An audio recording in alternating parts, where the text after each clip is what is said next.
स्पर्श। एकमात्र हमारे भारत में एकमात्र पंढरीनाथ ऐसे हैं जो सबको अधिकार देते हैं, भीतर आओ, हमारा चरण स्पर्श करके जाओ, हमारे चरणों को अंक में भर के जाओ। अच्छा, दो हैं वैसे तो ऐसे, एक पंढरीनाथ, दूसरे हमारे गोवर्धननाथ। गिरिराज जी में भी आप परिक्रमा करते समय श्री पर्वत पर, वो पर्वत पत्थर नहीं है, पहाड़ नहीं, वो साक्षात कृष्ण है। आप वहां भी भीतर जाकर के और श्री गिरिराज बाबा को ऐसे हृदय से लगा सकते हो। तो दो ही हैं, या तो पंढरीनाथ या गोवर्धननाथ। साल में, 2 साल में, वैसे तो 2 साल क्यों कहें, साल ही कहेंगे, साल में एक बार पंढरपुर जरूर जाया कीजिए।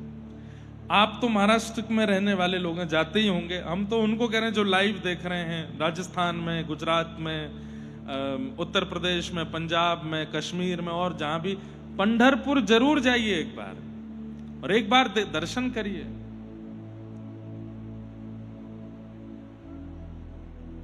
जगत गुरु आद्य गुरु शंकराचार्य भगवान जब पहली बार गए और पंढरीनाथ भगवान का दर्शन किया, उसके बाद उन्होंने संपूर्ण स्तुति लिखी और उसमें एक शब्द इतना अद्भुत लिखा है, परब्रह्म लिंगम भजे पांडुरंगम।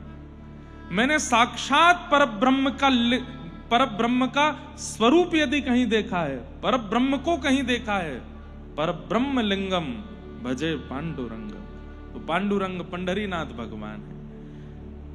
आद्य गुरु शंकराचार्य भगवान कह रहे हैं, मुझे अनुभूति हुई कि परब्रह्म खड़ा है मेरे सामने।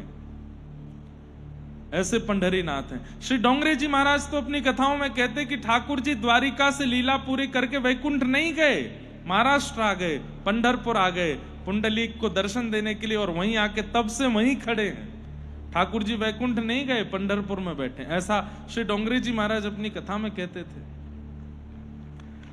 ऐसा पंढरपुर, वहां भी कथा करने का भाव है, जल्दी जाएंगे। आज बंधुओं बहुत विशेष तिथि है, आज अमावस्या है, और आप सबको सुनकर के शायद आनंद हो। श्रीमद् भागवत के प्रथम कथाकार, जिनके मुख से भागवत प्रकट होते ही अमृत तुल्य हो गई, ऐसे श्री सुखदेव जी महाराज, श्री शुकाचार्य जी का आज प्रादुर्भाव दिवस है, आज उनका प्राकट्य दिवस है। श्री सुखदेव जी, ऐसे श्री सुखदेव जी को हम बारंबार प्रणाम करते हैं, बारंबार उनको वंदन करते हैं। आहा, श्री सुखदेव जी का, भागवत जी के बगल में ही विराजमान जो सुख आकृति है, तोते की आकृति जैसी है, इनको सुखदेव जी कहते हैं। श्री वेदव्यास जी महाराज के पुत्र, आज उनका मंगल प्राकट्य दिवस, उनको हम बारंबार प्रणाम करते हैं, बारंबार वंदन करते हैं। उनकी कृपा से ही भागवत का रस 10 दिशाओं में, 10 दिगों में फैला हुआ है। सुखदेव जी का प्रादुर्भाव कैसे हुआ, थोड़ी सी उसकी कथा सुनिए। हमारी किशोरी जी श्री राधा रानी सदा गोलोक धाम में विचरण करती हैं, और श्री गोलोक धाम में विचरण करते हुए उनके मन में बार बार यह इच्छा रहती है कि कोई मुझे कृष्ण नाम सुनावे।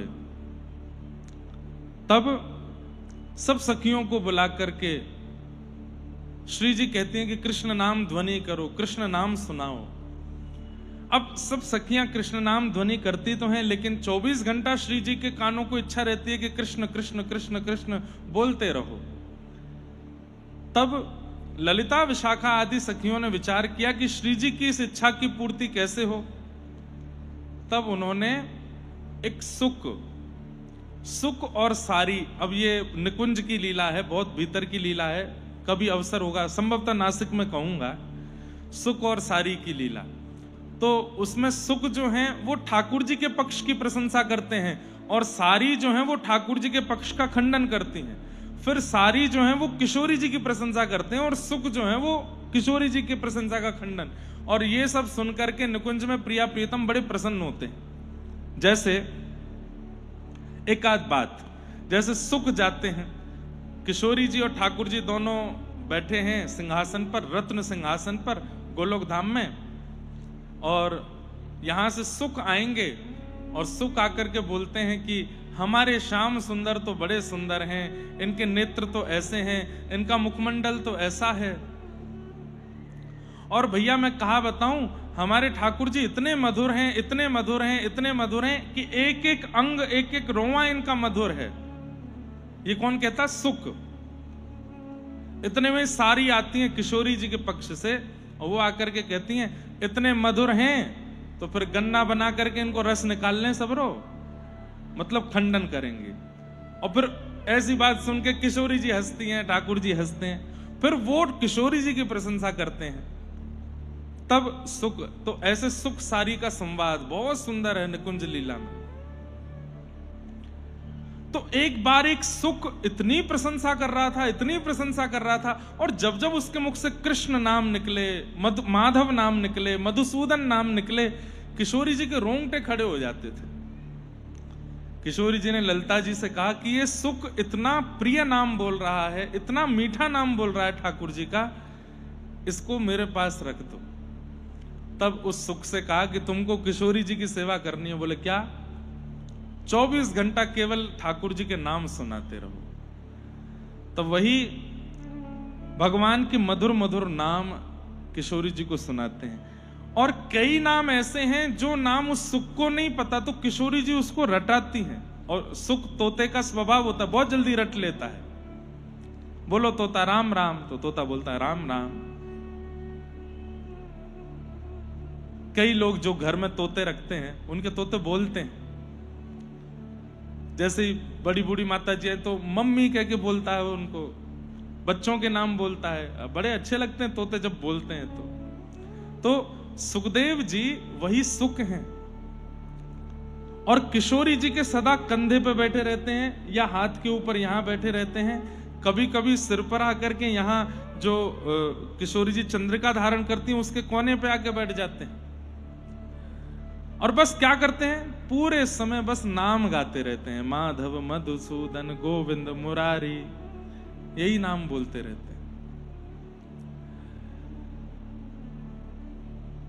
एक बार ठाकुर जी सन्मुख आए और जैसे ही ठाकुर जी का आगमन हुआ तो सब सखियों ने ठाकुर जी को प्रणाम किया। लेकिन वो तोता इतना ज्यादा नाम गायन में तल्लीन हो गया था, उसने ठाकुर जी को प्रणाम नहीं किया। तब किशोरी जी को यह बात अच्छी नहीं लगी। तुम नाम गाते हो, 24 घंटा उनका नाम सुनाते हो, तुमने उनको प्रणाम क्यों नहीं किया?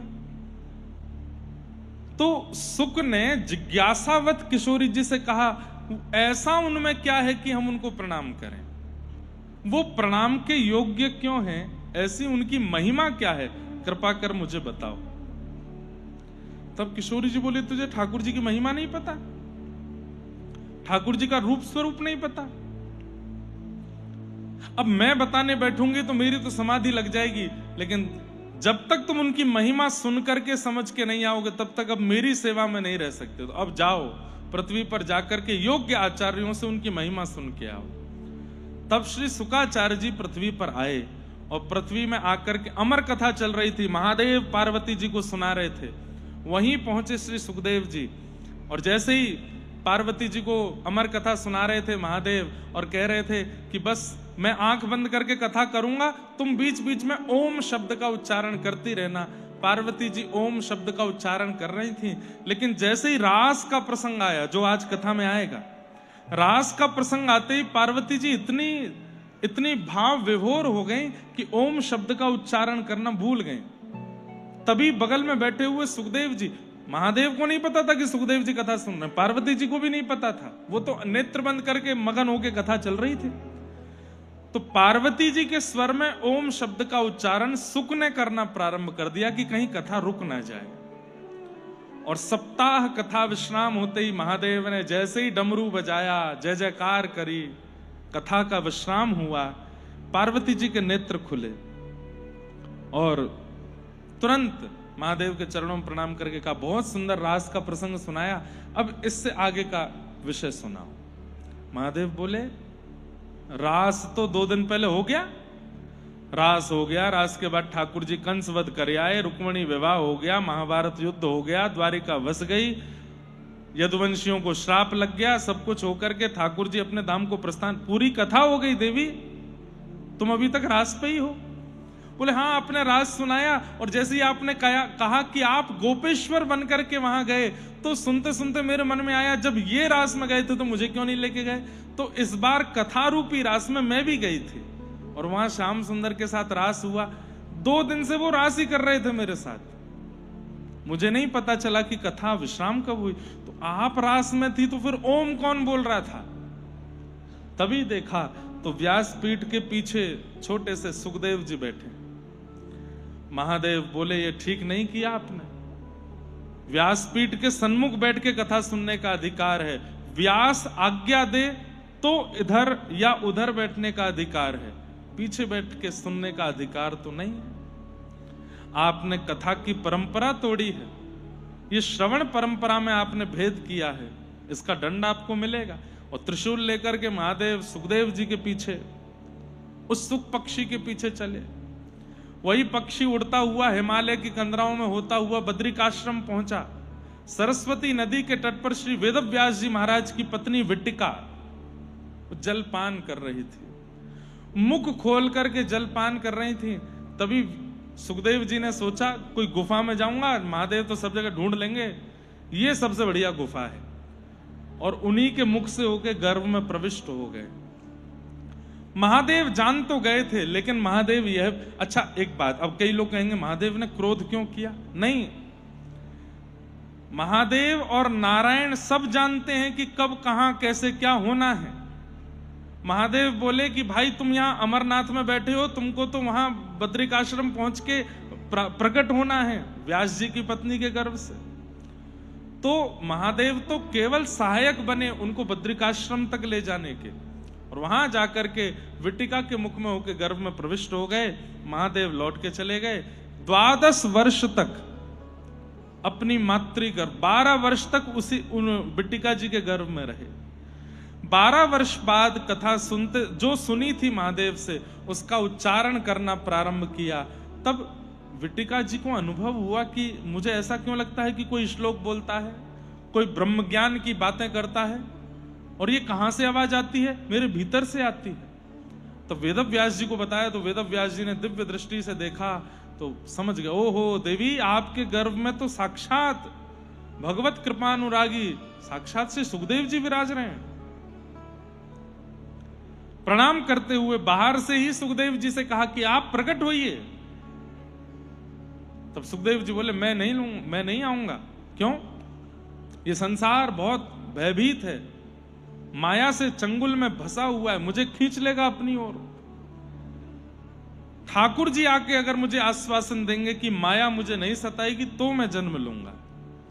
तब भगवान ने प्रकट होकर आश्वासन दिया, आप प्रकट होइए, आप माया में फंसने के लिए नहीं, माया में फंसे जीवों का उद्धार करने के लिए पृथ्वी पर आए हैं, आइए। तब भगवान की आज्ञा मान करके आज के दिन श्री सुखदेव जी महाराज अपनी मातृ गर्भ से प्रकट हुए। बोलो सुखदेव जी महाराज की। यम प्रव्रजन्तमनुपेत अपेत कृत्यम द्वैपायनो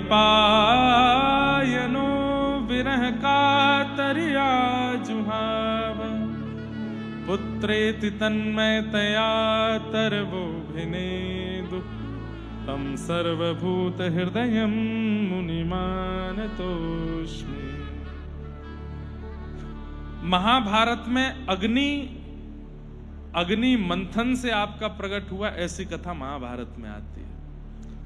अन्य अन्य पुराणों में अन्य अन्य भाव हैं, पर ऐसे श्री शुकाचार्य जी का आज प्रादुर्भाव है, उन्हें प्रणाम करते हैं। बंधुओं, आपको पता होना चाहिए सुखदेव जी कौन है। शुकाचार्य जी की ही कृपा है कि ये व्यासपीठ हम लोगों को प्राप्त है।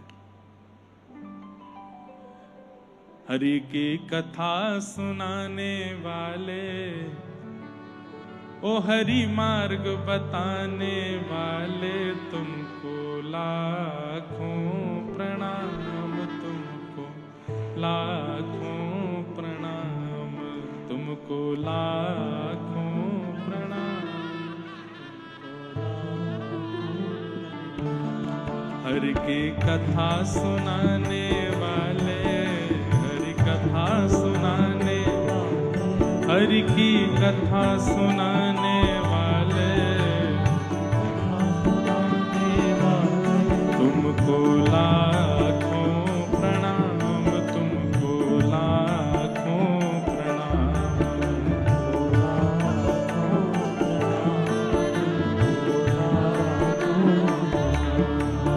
हरि कथा सुनाने वाले, गाइए, हरि की कथा सुनाने वाले, हे तुमको लाखों प्रणाम, तुमको लाखों प्रणाम, तुमको लाखों प्रणाम, तुमको लाखों। श्री सुखदेव जी महाराज की।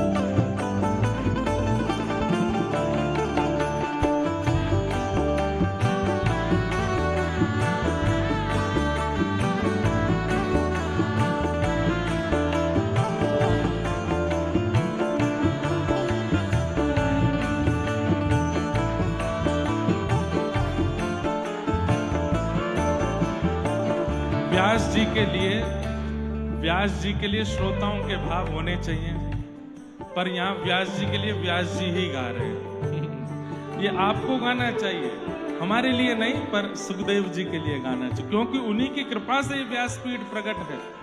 तुम घट घट अंतर्यामी, हम पतित और अभिमानी। तुम घट घट अंतर्यामी, हम पतित और अज्ञानी। तुम घट घट अंतर्यामी, हम पतित और अभिमानी। तुम घट घट अंतर्यामी, हम पतित और अभिमानी। प्रभु का दर्श कराने वाले, प्रभु का दर्श कराने वाले, ओ हरि का दर्श कराने वाले, हरि का दर्श कराने वाले। हे तुमको लाखों प्रणाम, तुमको लाखों प्रणाम, तुमको लाखों प्रणाम, तुमको लाखों प्रणाम। हे तुमको लाखों प्रणाम, तुमको लाखों प्रणाम, तुमको लाखों प्रणाम। ओ हम पार तेरा क्या पावे, बस शीश झुका यही गावे। हम पार तेरा क्या पावे, बस शीश झुका यही गावे। ओ हम पार तेरा क्या पावे, बस शीश झुका यही गावे। हम पार तेरा क्या पावे, बस शीश झुका यही गावे। भक्ति मार्ग बताने वाले, भक्ति मार्ग बताने वाले, आत्म ज्ञान कराने वाले, आत्म ज्ञान कराने वाले। तुमको लाखों प्रणाम, तुमको लाखों प्रणाम, तुमको लाखों प्रणाम, तुमको लाखों प्रणाम। हरि की कथा सुनाने वाले, हरि की कथा सुनाने वाले, तुमको लाखों प्रणाम, तुमको लाखों प्रणाम, लाखों प्रणाम, तुमको लाखों प्रणाम। हे तुमको लाखों प्रणाम, तुमको लाखों प्रणाम, तुमको लाखों प्रणाम, तुमको लाखों प्रणाम। हे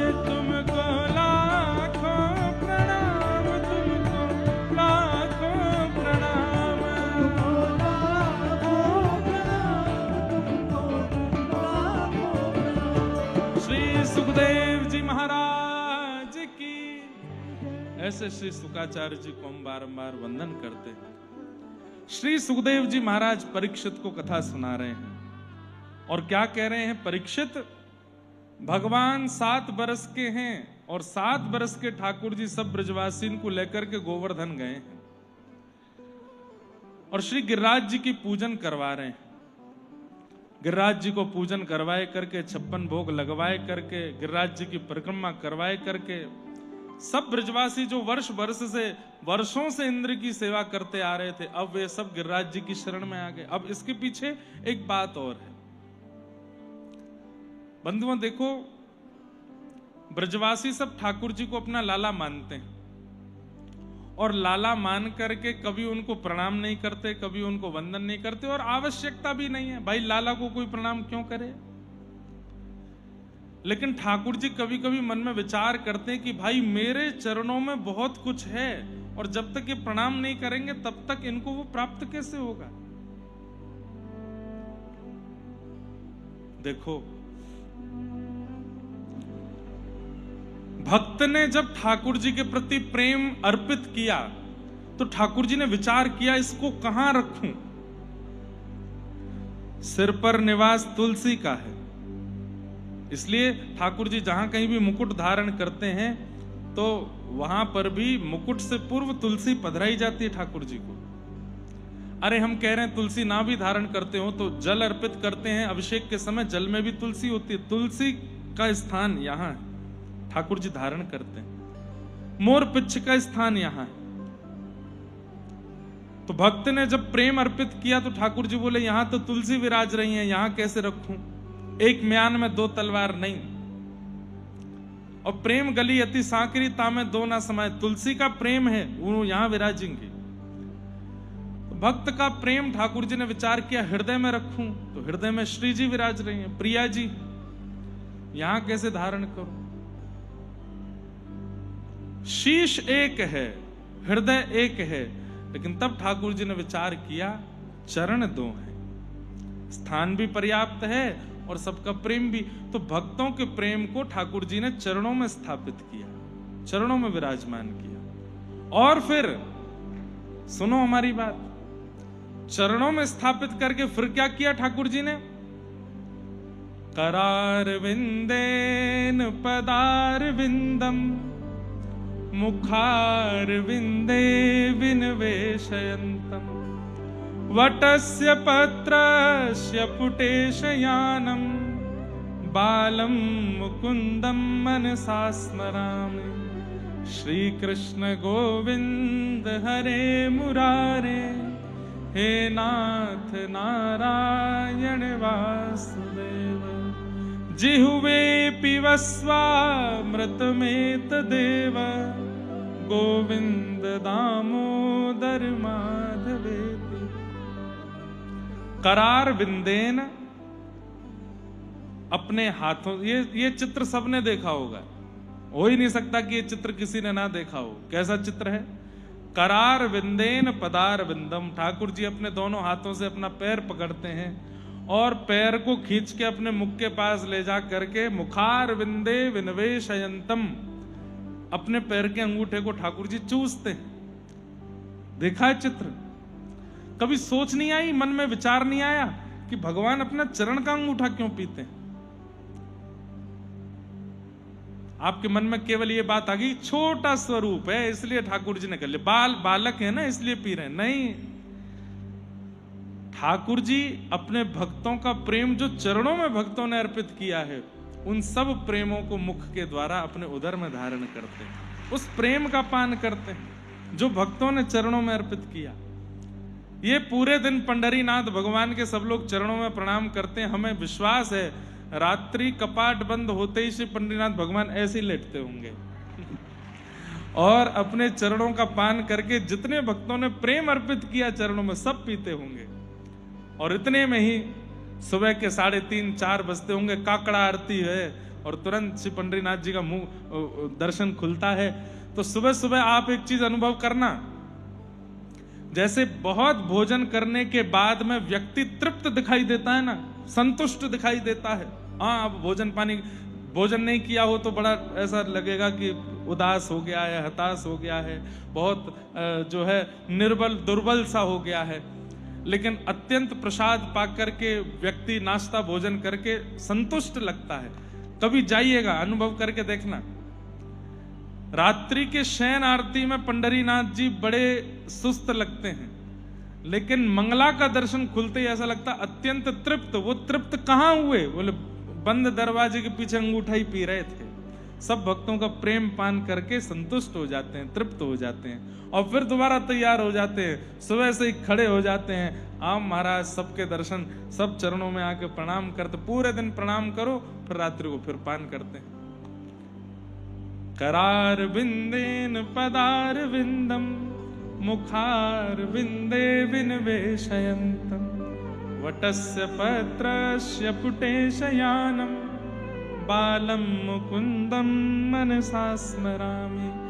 अच्छा, एक बात यहां पर आज्ञा क्या दी गई है? मनसा स्मरामि। कभी जीवन में कितनी भी बड़ी विपत्ति आ जाए, हम बहुत बड़ा सूत्र बता रहे हैं, ध्यान रखिएगा। जीवन में कितनी बड़ी विपत्ति आ जाए, कितनी बड़ी आपत्ति आ जाए, कितना भी विषाद आ जाए, संकट आ जाए, कष्ट आ जाए, एकांत में बैठ करके इसी झांकी का आप चिंतन किया करो। परिवार में कुछ दुविधा आई है, शारीरिक कोई रोग लगा है, पीड़ा हुई है, माताजी से, पिताजी से, बच्चों से, पत्नी से, पति से, परिवार से, या जहां काम करते हैं वहां से किसी भी प्रकार की पीड़ा आई है, एकांत में बैठ करके ठाकुर जी के इस झांकी का मनसा स्मरामि, मन में स्मरण कीजिए और मन में इस छवि को स्थापित कर दीजिए, विराजमान कर दीजिए और थोड़ी देर तक नेत्र बंद करके श्री कृष्ण गोविंद हरे मुरारे हे नाथ नारायण वासुदेव ये कीर्तन करते रहिए और इस छवि का चित्त में स्मरण करते रहिए। आप अनुभव करेंगे धीरे धीरे जो परिस्थिति है वो संभलने लगेगी, जो हाथ से जा चुकी लग रही थी वो संभलने लगेगी, जीते धीरे धीरे वो संजोने लगेगी। और बस थोड़ा धैर्य रखिएगा, उसके बाद थोड़ा समय को निकलने दीजिएगा, बस उस छवि का नित्य चिंतन करते रहिए। श्री कृष्ण गोविंद हरे मुरारे हे नाथ नारायण वासुदेव। कुछ समय में ही वो परिस्थिति चल जाएगी, टल जाएगी और सब मंगल में हो जाएगा। ये इस झांकी का बहुत बड़ा रहस्य है। करार बिंदेन पदार बिंदम मुखार बिंदे विनिवेशयन्तम वटस्य पत्रस्य पुटे शयानम बालम मुकुंदम मनसा स्मरामि। तो भक्तों का प्रेम ठाकुर जी ने चरणों में स्थापित रखा है। हम भक्तों को ठाकुर जी ने चरण दिए हैं, बोले यहां चढ़ाओ जो चढ़ाना है। तो ठाकुर जी ने मन में विचार किया, ये ब्रजवासी मेरे चरणन में प्रणाम तो करे ना है। कभी कभी ठाकुर जी कह भी देते, हे मधुमंगल चला जन एक प्रणाम कर ले। बोला हम बे तू कर ले मुझे प्रणाम। ए लाला तू भगवान थोड़ा ही है, तू कोई देवता थोड़ी है तो प्रणाम करेंगे हम, और तू कोई हमारा गुरु थोड़ा ही है। ठाकुर जी बोले एक दिना तो ऐसो आवेगो तुम सबरे मुंह को प्रणाम करोगे। तो आज ठाकुर जी ने प्रतिनिधि रूप में श्री गिरिराज जी को प्रणाम करवाया। ये मुझे सीधे तो मुझे प्रणाम नहीं करेंगे, ठाकुर जी की इच्छा है सब ब्रजवासियों का प्रेम स्वीकार करने की, वो सहज रूप में तो कर ही रहे हैं, पर ठाकुर जी का नियमित रूप से प्रेम पान करने का तरीका तो यही है ना। चरणों में प्रणाम हो नहीं रहा है। तो आज ठाकुर जी श्री गोवर्धन लेकर के गए सब ब्रजवासियों को, परिक्रमा कराई, पूजन कराया, अभिषेक कराया, 56 भोग लगवाया और सब कुछ अर्पित कराने के बाद ठाकुर जी ने अपने चरणों में गिरिराज रूप धारण करके प्रणाम करवाया। 4 भुजा वाले ठाकुर जी बन गए और गिरिराज जी के ऊपर प्रकट हो गए। लाओ ब्रजवासियों भोग, लाओ ब्रजवासियों भोग। अब एक रूप से ठाकुर जी नीचे खड़े हैं और एक रूप से विशेष श्रृंगार करके ऊपर ठाड़े हैं। और सब ब्रजवासी कह रहे हैं, लाला हम तो पूजा करते करते बूढ़े है गए, पर वाह इंद्र ने कभी दर्शन ना दियो। ये तेरो गिरिराज बाबा कितनो चोखो है, नेक सी पूजा ते प्रकट है गयो।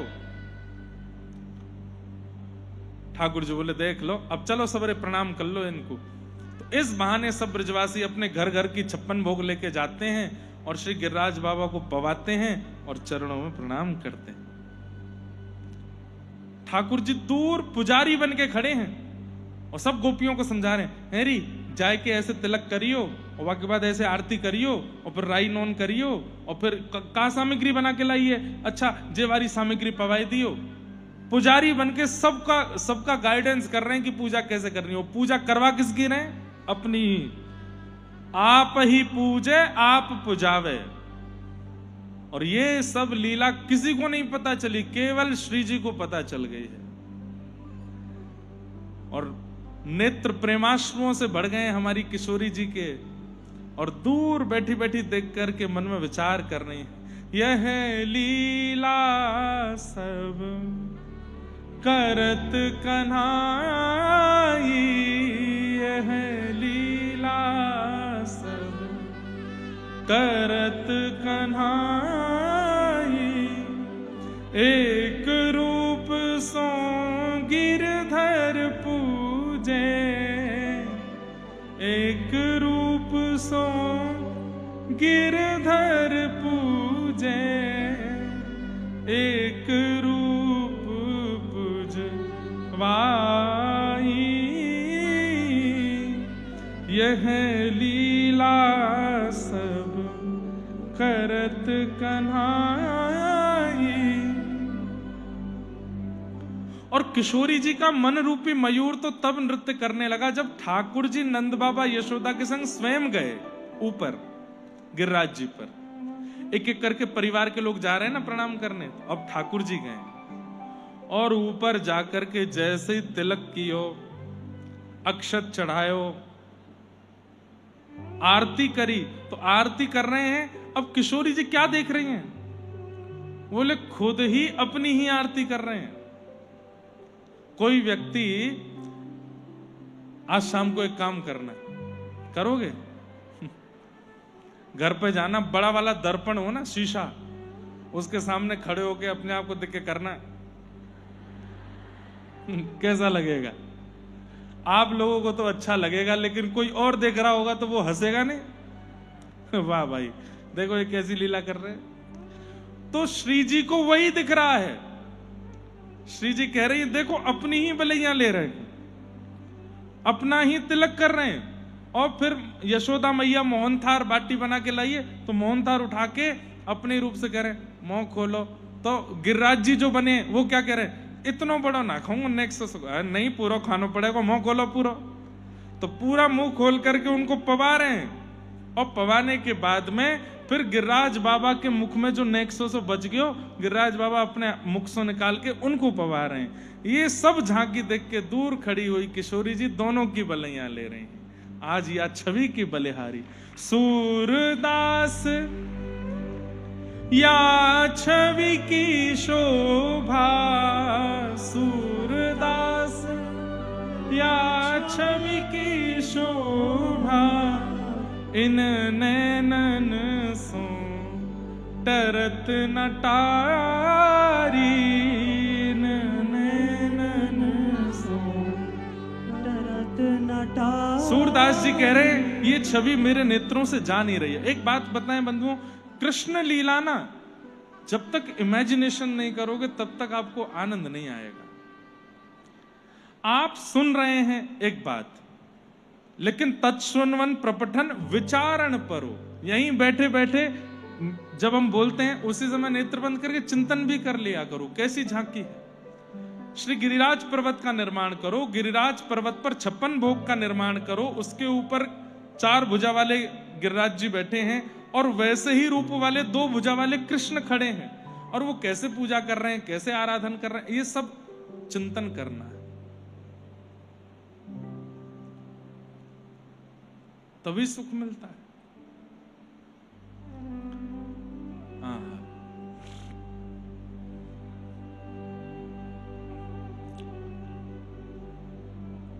खूब प्रेम से सब ब्रजवासियों ने गिरिराज बाबा का 56 भोग किया। तभी नारद जी आए और चुपचाप 56 भोग की सामग्री में से कुछ सामग्री उठा के ले गए और सीधे पहुंचे इंद्र के पास। और इंद्र से जाकर के बोले हाथ आगे करो। इंद्र ने हाथ आगे किया तो लो मोहनथार खाओ। जैसे मोहनथार पाया, बोला ये कहां से लेके आए आप? बोला अच्छा लगा। बोले हाँ, पेड़ा खाओ, रसगुल्ला खाओ, गुलाब जामुन खाओ। खूब प्रेम से पाने के बाद इंद्र बोला बताइए तो सही कहां से लाए, इतना बढ़िया सामग्री कहां से लाए? तब नारद जी बोले हमको तो पता था, तुमको पता होगा, लेकिन तुमको तो पता नहीं है। बोले तो तुम्हारी पूजा बंद हो गई है नीचे? ये ब्रजवासी तुम्हारी हर साल पूजा करते थे? बोले हाँ, सब बंद हो गई। कैसे? बोले वो नन्हे से 7 बरस का लाला कृष्ण जो अपने आप को भगवान बताता है, नारद जी तो जबरदस्ती चेता रहे थे, उसने अपना ही एक और रूप प्रकट कर लिया है, 4 भुजा रूप धारण करके, और उसकी पूजा करवा रहा है। तुम्हारी पूजा बंद हो गई। अब देखिए कितनी बड़ी विडंबना वाली बात है। इंद्र को नहीं पता कि कृष्ण भगवान है, पता है, लेकिन कई बार व्यक्ति को अपनी सेवा, अपनी पूजा, अपनी मान, अपनी प्रतिष्ठा इतनी प्रिय होती है कि उसके आगे वो दूसरे की पूजा स्वीकार नहीं कर सकता। इंद्र को नहीं पता कि वो, भागवत जी में वर्णन आता है कि जब भगवान प्रकट हुए तब इंद्र ने भी स्तुति गाई थी। तो वही कृष्ण जब आज ब्रजवासियों से गोवर्धन पूजन करवा रहे हैं तो फिर इंद्र मान क्यों कर रहा है? अब यहां 2 पक्ष हैं, ध्यान से सुनिएगा। एक पक्ष तो हम मानवों को समझाने के लिए कि भाई स्तुतियों से बचो, जितनी ज्यादा अपनी स्तुति करवा लोगे, जितना अपना सम्मान करवा लोगे, जितना अपने आप को प्रणाम, हम प्रणाम के लिए क्यों मना करते हैं? हमको संतों की आज्ञा है। हम लोगों से मना करते हैं हमको छू के प्रणाम मत कीजिए, दूर से प्रणाम कर लीजिए। कथा सुना रहे हैं तो प्रणाम तो आप करोगे ही, लेकिन हमको स्पर्श करके प्रणाम मत करो, क्योंकि हमको संतों की आज्ञा से मना है। 2-3 चीजों की हमको मना है। उसमें एक मना यह है कि अपने आप को प्रणाम नहीं करवाना है, दूसरा किसी के सिर पे हाथ नहीं रखना है। इसलिए कोई कहता भी सिर पे हाथ धरो तो हम कमर पे ही धरते हैं, सिर पे। छोटे बच्चों को तो प्रेम देते हैं। अभी संत ने क्या सोच के कहा, उसके पीछे मुझे जो कारण लगता है वो ये कि एक बार चरण स्पर्श यदि हुआ तो बार बार इच्छा होने लगती है। और मान लीजिए 5 लोग आए, 3 ने प्रणाम नहीं किया, 3 ने प्रणाम किया, 2 ने नहीं किया, तो मन में क्या आएगा? आए तो एक साथ हैं, 3 कर रहे हैं, ये 2 क्यों खड़े हैं, इन्होंने क्यों नहीं किया? और यहीं से पतन शुरू हो जाता है। तो स्तुति के ज्यादा आदी मत रहो, सम्मान की बहुत इच्छा मत रखना, क्योंकि अपमान ज्यादातर उसी का होता है जिसका बहुत सम्मान हुआ हो, और अपमान का बोध भी उसी को होता है जिसने बहुत सम्मान करवाया हो। इसलिए सम्मान को सिर पर मत चढ़ने दीजिए। महादेव बनिए, वो नीलकंठ हैं। भरी सभा में दक्ष प्रजापति ने अपमान किया, कंठ में धारण कर लिया उस विष को अपमान के। इसीलिए बाकी सब देव हैं, वो महादेव हैं। सम्मान से बचिए बंधुओं। आप कुछ भी श्रेष्ठ करेंगे, कुछ भी अच्छा करेंगे, कुछ भी बहुत बड़ा करके आएंगे, दुनिया आपको सम्मान देगी। आपने उसको स्वीकार करना प्रारंभ किया, वहीं से आपका पतन होगा। ठीक है, लोग आपको प्रेज करते हैं, आपकी प्रशंसा करते हैं, आपके लिए अच्छा बोलते हैं, आपको सम्मान देते हैं, वो उनको करने दे, आप उसको स्वीकार मत कीजिए। हाथ जोड़ के सिर झुका करके उसी समय अस्वीकार कर दीजिए। अस्वीकार का मतलब कोई गिफ्ट लाया तो फेंक मत दो, स्वीकार करो, पर मन में क्या विचार करो, अधिकारी नहीं हूं मैं इसका। किसी ने माला पहनाई तो माला स्वीकार तो करो, पर मन में क्या सोचो, मैं इसका अधिकारी कदापि नहीं हूं। यह है अस्वीकारीकरण। उसको स्वीकार मत करो। अस्वीकार करोगे तो उस स्थिति में पहुंच जाओगे कि जहां बड़े बड़े लोग नहीं पहुंच पाए, और जहां आपने तनिक से सम्मान को भी स्वीकार करना शुरू कर दिया, वहीं रह जाओगे, उससे ऊपर नहीं जा पाओगे।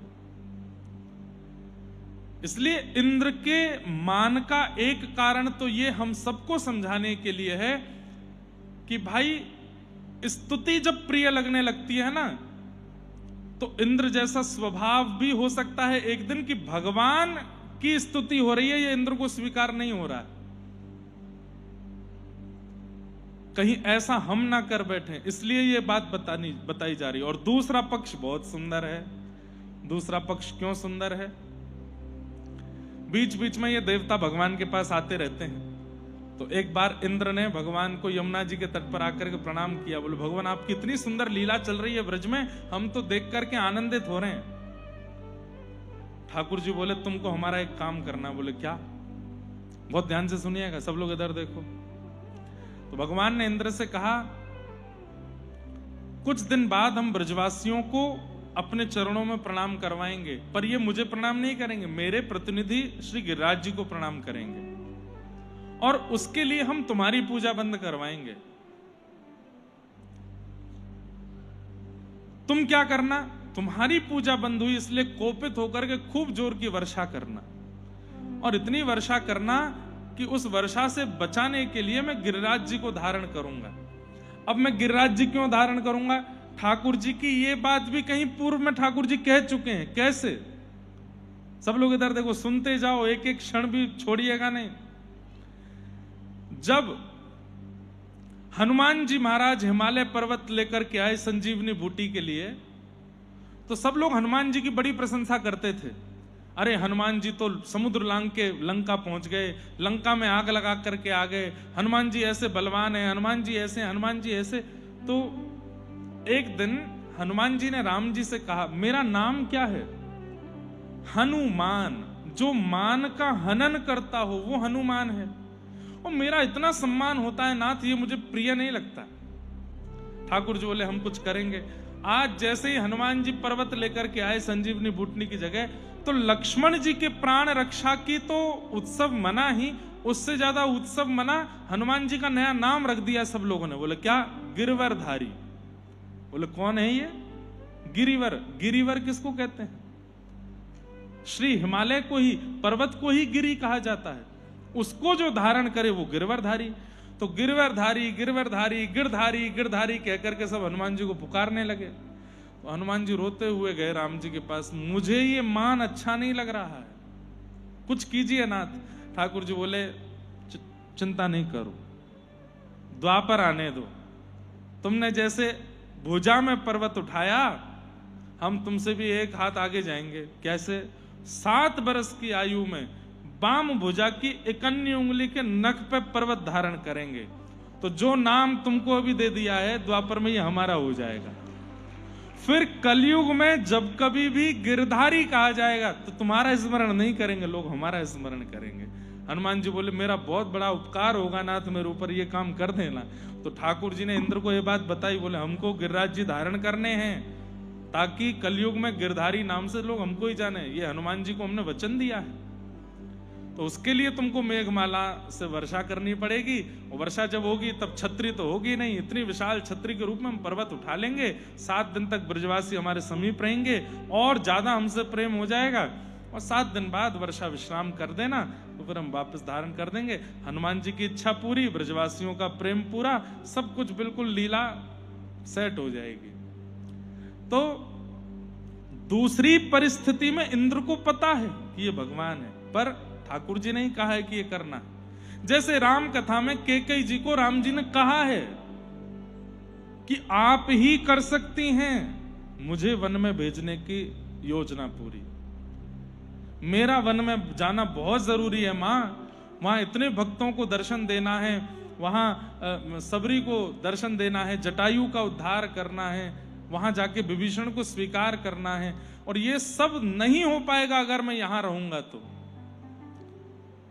कैकेयी माता को राम जी ने ही कहा है कि आप ये करो। और तब समय आने पर कैकेयी मैया ने 2 वरदान मांग करके, उसमें एक वरदान 14 वर्ष राम वनवासी। दशरथ जी आश्चर्य में है कि कैकेयी कैसे मांग सकती है ऐसा। और कैकेयी मैया के प्रसंग आप कभी सुनेंगे ना। एक बात बोलूं, महाभारत और रामायण, इसमें जिनके भी नाम क से शुरू होते हैं उनका चरित्र अद्भुती है। काकभुसुंडी, कैकेयी, यहां पर कृष्ण कथा में आ जाओ, कुंती, कर्ण, कृष्ण, कौंतेय, अर्जुन।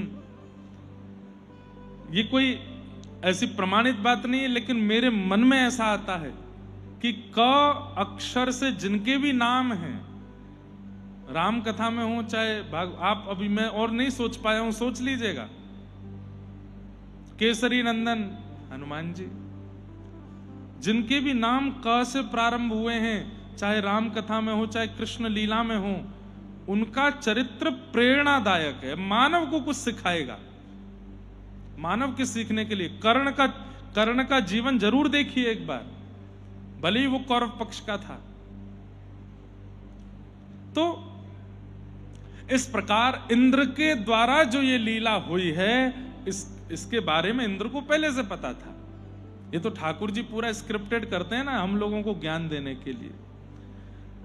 आकाश में मेघमालाएं गरजने लगी, गड़गड़ करके बादल गरजने लगे। ब्रजवासी बोले हम तो पहले ही मना कर रहे, या गिरिराज बाबा की पूजा मत करो, वह इंद्र की पूजा मत छोड़ो, है क्यों नाराज? ठाकुर जी बोले ऐसा मत करो भैया, जिनकी शरण में आए उन पर भरोसा करो, विश्वास करो। ब्रजवासी बोले अब हमें कोई ना बचा पाएगो, अरे प्रलय आ जाएगो, पूरी नगरी डूब जाएगी, सब जल निमग्न है जाएगो। अविश्वास होने लगा। ठाकुर जी चमत्कार नहीं कर रहे हैं कृष्ण लीला में, लेकिन ठाकुर जी के मन में आया कि अगर अभी नहीं किया तो इनके मन में विश्वास नहीं हो पाएगा। और चमत्कार ठाकुर जी ने कोई मंत्र पढ़ के या कोई विद्या से गिरिराज जी उठाए नहीं, सब ब्रजवासियों को इकट्ठा करके ले गए। बोले गिरिराज जी से प्रार्थना करो, ये रक्षा करेंगे। अरे ये पर्वत हमारी रक्षा कैसे करेगा? बोले करो तो सही। सब ब्रजवासियों ने हाथ जोड़ के प्रणाम किया। ठाकुर जी ने गिरिराज जी से कहा, हे गिरिराज बाबा, या इंद्र के कोप से हमारी रक्षा करो, मैं तो बालक हूं, पर कृपा करके आप हम सब पर अनुग्रह करो। और इतने में ही ठाकुर जी ने दोनों भुजाओं से जैसे ही गिरिराज जी को अधर किया, मानो रुई के फोहे के तरह गिरिराज जी हल्के हो गए और एक तरफ से अधर हो गए। 7 बरस के ठाकुर जी भीतर प्रविष्ट हो गए और अपने बाम हस्त की कन्नी उंगली के नख पर जैसे ही उठाए हैं, बोलो गिरिवरधारी गोपाल की, श्री गिरिराज जी धारण है गए। सब ब्रजवासियों को ठाकुर जी ने बुला, आ जाओ सबरे आए के ठाड़े है जाओ। जैसे ही सबने देखा, अरे लाला ने पहाड़ उठा लियो, लाला ने पहाड़ उठा लियो। सब ब्रजवासी गए और अपनी अपनी छड़ी लगा करके खड़े है गए। अब ठाकुर जी तो खड़े ऐसे और सब ब्रजवासी खड़े ऐसे, अपनी अपनी छड़ी लगा ली है नीचे।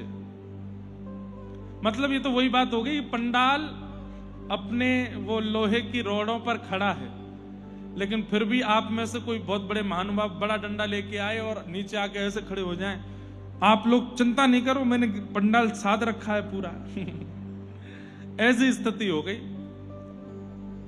अब ठाकुर जी ऐसे देखें, ऊपर यहां देखें तो सब ब्रजवासी छड़ी लगा खड़े हैं। ठाकुर जी बोले, जे क्या कर रहे हो? लाला तू चिंता मत कर, हमने छड़ी लगा ली है अपनी, और जो गिरिराज बाबा नीचे नहीं आवेगो, तू बिल्कुल चिंता मत करे। और तू या उंगली नीचे कर ले, ठाड़ो है गो यूं करके नीचे कर ले, हमने लगा ली है छड़ी। ठाकुर जी बोले 2-4 किलो वजन नहीं है इनमें, 22 किलोमीटर लंबे चौड़े हैं ये गिरिराज पर्वत हैं, ये तुम्हारी बांस की छड़ी पर टिकेंगे?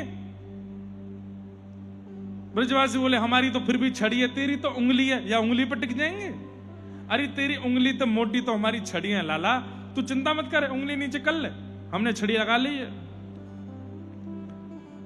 अब यही प्रेम तो ठाकुर जी को प्रिय लग जाता है। अगर उस समय मैं और आप होते, मैं और आप ब्रजवासी होते, या फिर आज की डेट में ये लीला हुई होती, सबसे पहले तो सारे न्यूज चैनल आ गए होते वहां पे। कैसा लग रहा है आपको गिरिराज जी धारण करके? डिबेट छिड़ गई महाराज। न्यूज रूम में 2 पक्ष बैठे हैं। एक पक्ष तो ये लेके बैठा है 7 वर्ष का बालक उठा ही नहीं सकता है, हम तो पहले से ही कहते आए हैं कि वो ढोंगी है, पाखंडी है, वो भगवान बताता अपने आप को है नहीं है। दूसरा पक्ष कहता कैसे नहीं हो सकता है, भागवत में लिखा हुआ है। अरे भागवत झूठी है, तुम सब झूठे हो, तुम ऐसे ये चल रहा होता। हम आप सब लोग तो ठाकुर जी एक सेल्फी ले लें, यशोदा मैया कहते हैं भगो यहां से, लाला के भुजा में गिरिराज जी धारण है, तुम्हें सेल्फी लेवे की पड़ी है। नंद बाबा कहा, आप कृष्ण के पिताजी, आप कुछ कहना चाहेंगे इस बारे में? मधुमंगल श्रीदामा अपनी पाग सीधी करके आते, हम नहीं लाला को माखन खवाए कितनों बलवान बनाए हो। ऐसी स्थिति होती। बहुत बड़ी कृपा है कि आज ठाकुर जी नहीं है, उसी समय होली है, बहुत बढ़िया है। ठाकुर जी थाड़े हैं। ठाकुर जी बोले तो तुम्हारी छड़ी पे ही टिक रहे हैं गिरिराज जी। बोले हम बे, तू नीचे कर ले उंगली। ठाकुर जी ने जैसी नेक उंगली ढीली करी, महाराज गड़ गड़ गड़ गड़ गड़ गड़ गड़ करके गिरिराज जी नीचे आने लगे। चट चट चट चट सारी छड़ियां एक साथ टूटने लगी। सब ब्रजवासी नीचे दब गए। अरे लाला संभाल संभाल संभाल। ठाकुर जी ने फिर से गिरिराज जी पर उंगली धारण करी और फिर से श्री गिरिराज जी धारण हो गए। अब तो दूर दूर तक एक भी छड़ी नहीं है, कोई सपोर्ट नहीं है। दूर दूर तक ब्रजवासियों को दिख रहा है कि यमुना श्री गिरिराज जी के ऊपर से झरने बह रहे हैं, इंद्र की वर्षा हो रही है, और दूर दूर तक कोई भी नहीं है जिसने कुछ भी ऐसा लगा रखा हो। अकेले ठाकुर जी की उंगली है। लाला, ब्रजवासी ऊपर चढ़ के ठाकुर जी की भुजा देखें, सही में यही पर टिक रहे हैं। बोले हम बे, कैसे तेने इतना बड़ा गिरिराज पर्वत कैसे उठाई लियो? ठाकुर जी बोले हम जय जय हैं, या मारे हमने उठायो। उठाओ अपनी भुजा, बाम भुजा उठाओ, उल्टी भुजा उठाओ, ऐसे करो, ये भुजा यहां रखो, बोलो हम जय जय हैं। हाँ करो सबरे प्रणाम, हम जय जय हैं। सबन को ठाकुर जी बोले हम जय जय हैं। ए मधुमंगल श्रीदामा, आओ सबरे प्रणाम करो। सब ब्रजवासी बोले अरे लाला, तैने ऐसा कौन सा काम कियो जो तू जय जय? ठाकुर जी बोले अरे अब विश्वास नहीं है रो, मैंने पूतना मारी, अघासुर मारो, धेनुकासुर मारो, अरिष्टासुर मारो, कालिया नाग मारो, इतने बड़े बड़े मैंने काम कर दिए, और आज मैंने गिरिराज जी उठाए लीनो, और मैं कह रहा हूं कि मैं जय जाऊं तो नहीं। ये कोई बालक कर सके? ये कोई सामान्य कर सके? सब ब्रजवासी कह रहे ना लाला, सामान्य तो ना कर सके, बालक तो ना कर सके, लेकिन तैने भी नहीं कियो। क्यों? तू भी तो सामान्य, तू भी तो बालक है, तैने कैसे कर दियो? सही पूछे तो ये सब हम ब्रजवासी की ब्रज को प्रताप है, जासे तेने पूतना घासुर बकासुर मारे। सांची बता, तेने गिरिराज जी कैसे उठाए? ठाकुर जी का एक स्वभाव है बंधुओं, मान देना। ठाकुर जी मान देना जानते हैं, क्रेडिट्स देना जानते हैं, श्रेय देना जानते हैं, और हम मानव हैं, दूसरे का भी श्रेय मारना चाहते हैं, दूसरे का भी मान लेना चाहते हैं, दूसरे का भी क्रेडिट छीनना चाहते हैं। ठाकुर जी मान देते हैं। कछु माखन को बल बढ़ो, कछु गोपन करी सहाय, श्री राधे जू की कृपा सु मैंने गिरिवर लियो उठा। मतलब इस बात में आप एक चीज देखो, हम भी कभी कभी मान दे देते हैं, लेकिन कितना? हाँ भाई, इस पूरे कार्यक्रम को करने में हमारा भी योगदान है, इनका कितना? इनका है 30%, बाकी का मेरा है 70%। और कभी कभी दिन हो जाते हैं 50-50 है, और दिन हो जाते हैं तो 40-60 है, और दिन हो जाते हैं तो 30-70 है, और दिन हो जाते हैं तो 10 है, इनका 90% है। पर हम 10 से नीचे नहीं जा सकते। 10% क्रेडिट तो चाहिए कि मैंने किया। कभी कभी घर में माताएं कहती हैं कितनी बढ़िया सब्जी बनाई मैंने, कितनी बढ़िया पूरन पूली बनाई मैंने, कितना बढ़िया साग बनाया मैंने। इतने में वो छोटा बेटा निकल गया, आलू तो मैं ही खरीद के लाया था, आटा तो मैं ही लाया था पिसवा के, अगर मैं ही नहीं लाया होता तो कैसे बनाती? वो इतना भी मान, इतना भी चाहिए भाई, थोड़ा तो क्रेडिट दो। कई बार घर के सब बालक बच्चे घूमने जाते हैं, भैया बहुत महाबलेश्वर बहुत अच्छा है, बहुत कितना सुंदर मौसम है यहाँ, कितनी बढ़िया वादी यहाँ है, कितना अच्छा।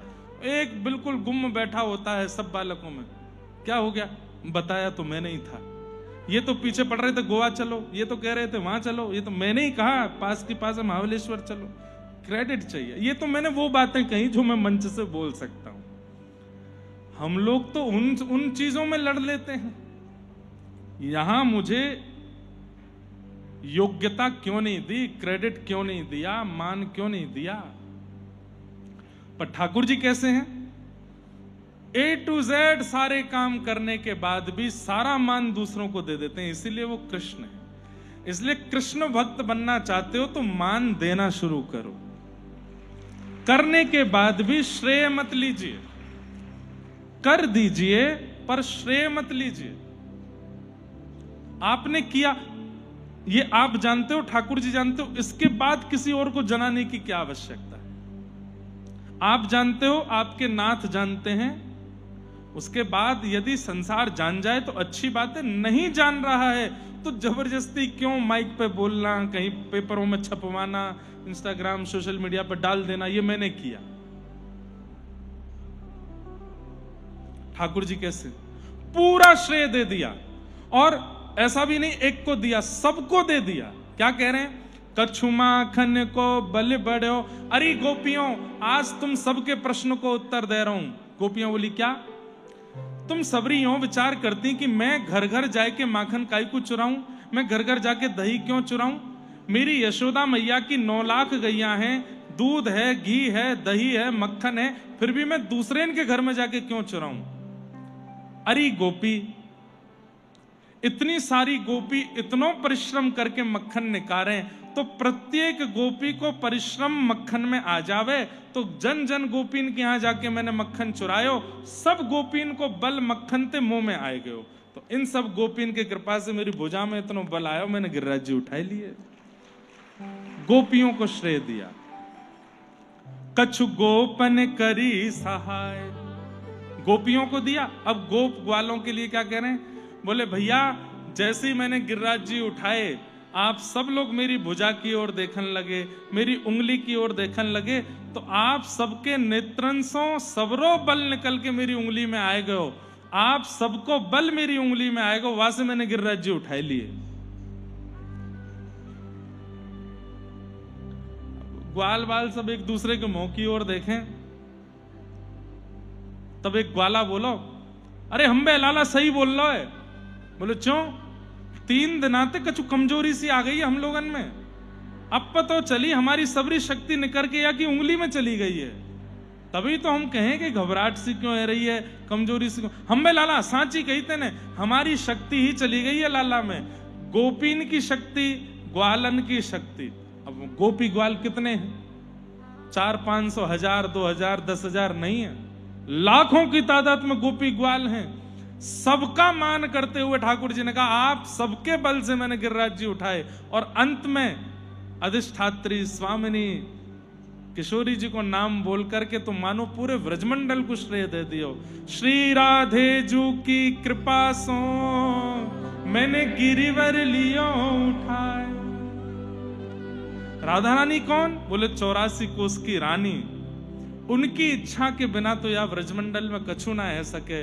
उनकी मुंह पे कृपा भई, उनकी मुंह पे दया दृष्टि भई, और मैंने यहाँ गिरिराज पर्वत को धारण कर लियो है। सब ब्रजवासी बोले भैया बोल गिरिराज धारण की जय। सबको मान दिया। हमारे ब्रजवासी गाने लगे, हो नख पे, हाँ नख पे, ओ नख पे धार लियो गिरिराज नाम, गिरधारी पायो है। नख पे धार लियो गिरिराज नाम, गिरधारी पायो। हाँ नख पे धार लियो गिरिराज नाम, गिरधारी पायो